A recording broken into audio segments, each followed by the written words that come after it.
अस्सलाम वालेकुम and welcome to my channel. आज की इस वीडियो में हम 20 डेली यूज़ इंग्लिश फ्रेजेस देखने वाले हैं जो कि हम डेली रूटीन में अपने घर में, अपनी बाहर की, अपनी प्रोफेशनल लाइफ में इनको यूज़ कर रहे होते हैं। उर्दू हिंदी में हम इनमें बात कर रहे होते हैं, मगर आज से हम उनमें बात करेंगे इंग्लिश में।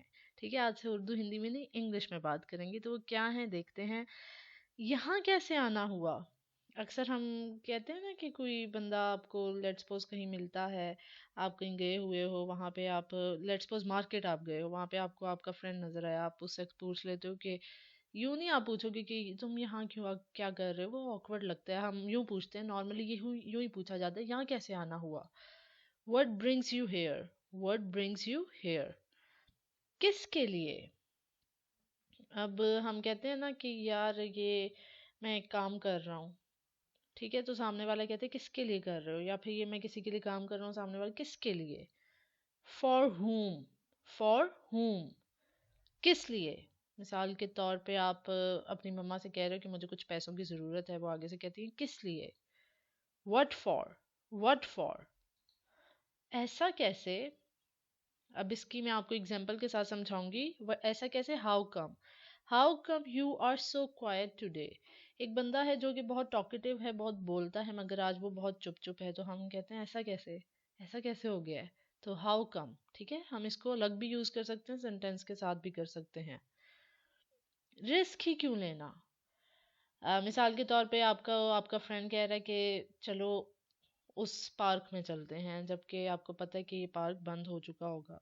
वो ये कह रहा है कि चलो हम चलते हैं, अगर खुला हुआ तो ठीक है, नहीं तो वापस आ जाएंगे। हम फिर क्या कहते हैं, यार रिस्क ही क्यों लेना, जबकि पता है इस टाइम बंद हो जाना है।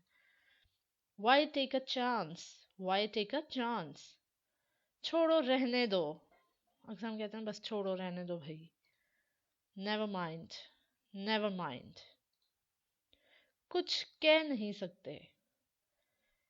फॉर एग्जाम्पल, पेपर आपका हुआ ऐसा कि आप कंफ्यूज हो के आप उसमें पास होगे कि नहीं, सामने वाला पूछ रहा है कैसा हुआ, आप कह रहे हैं यार कुछ कह नहीं सकता मैं कि पास होऊंगा कि नहीं। कांट से, कांट से, ठीक है, कुछ भी हो सकता है। मिसाल के तौर पे कोई ऐसी सिचुएशन चल रही है जिसमें दो दो फैसले सामने आ रहे हैं कि एक ये फैसला, एक ये फैसला। आप कहते हो कि यार कुछ भी हो सकता है, कुछ कह नहीं सकते, ये भी हो सकता है, वो भी हो सकता है, कुछ भी हो सकता है। You never know, you never know, कुछ भी हो सकता है, ठीक है। तो क्या हुआ। सो व्हाट, सो व्हाट, ये बहुत यूज करते हैं हम। कौन कह रहा है।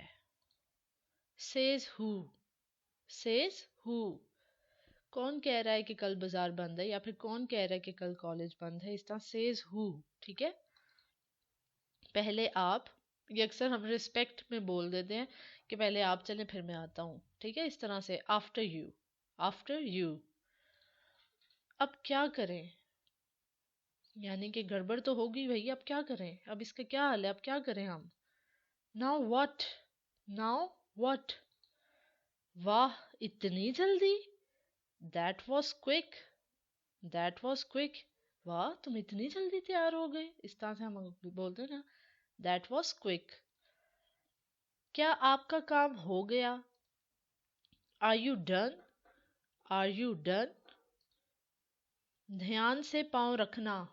मिसाल के तौर पे आगे कोई कीचड़ है या कुछ भी, आप कह देते हो कि भाई ध्यान से पाँव रखना, नहीं तो तुम्हारे पाँव गंदे हो जाएंगे। Watch your step, watch your step. मुझे और क्या चाहिए था, ये होता है ना अक्सर, आपका कोई डिजायर फुलफिल हो जाता है, आप एक्साइटमेंट खुशी से कहते हो यार मुझे यही तो चाहिए था, और मुझे चाहिए ही क्या था। आई couldn't have asked for more, I couldn't have asked for more, ठीक है मुझे इससे कोई मसला नहीं है। मिसाल के तौर पे अम, आप ए सेक्शन में हो, आपको कह दिया गया कि आप बी सेक्शन में चल जाओ, आप कहते हो ठीक है, इसमें मसले वाली तो कोई बात नहीं है, ठीक है, I am okay with it, I am okay with it, ठीक है, इससे मुझे कोई मसला नहीं है। आज के बाद बोलेंगे I am okay with it. जितनी जल्दी हो सके उतना बेहतर है, मेरा ये काम कर दें। सामने वाला बोलता है कब तक कर दें, आप कहते हो जितना जल्दी हो सके उतना ही बेहतर है। The sooner the better, the sooner the better, मुझ पर छोड़ दो। हम कहते हैं ना यार ये कैसे होगा, सामने वाला आपको यकीन दिलाता है बस मैं कर लूंगा, मुझ पर छोड़ दो सब। Leave it to me, leave it to me, अब तुम्हारे हवाले है। मैंने अपना काम कर दिया, अब आगे से ये सारा मामला तुम्हारे हवाले है। ऑल योर्स, ऑल योर्स, ये थे डेली रूटीन के फ्रेजेस। छोटे छोटे थे मगर हम इन्हें इंग्लिश में यूज करना नहीं जानते होते। मैंने बहुत देखा है ऐसे लोगों को कि उन्हें समझ ही नहीं आ रही होती कि इस बात को इंग्लिश में किया क्या, किस तरह से बोला जाए इस बात को। हालांकि बहुत सिंपल 2 to 3 वर्ड का सेंटेंस होता है। तो इस वजह से मैंने इस चीज़ पे वीडियो बनाना ज़रूरी समझी, ताकि जो लोग इन चीज़ों को इंग्लिश में बोलना चाह रहे हैं मगर उन्हें समझ नहीं आ रही क्या बोलें, तो वो इस वीडियो से उनको काफ़ी कुछ सीखने को मिलेगा। तो उम्मीद करती हूँ कि ये वीडियो से आपने भी काफ़ी कुछ सीखा होगा। वीडियो पसंद आई होगी तो लाइक शेयर कर दीजिएगा। नेक्स्ट वीडियो में फिर से मुलाकात होगी। अपना बहुत सारा ख्याल रखिए। थैंक्स फॉर वॉचिंग एंड अल्लाह हाफिज़।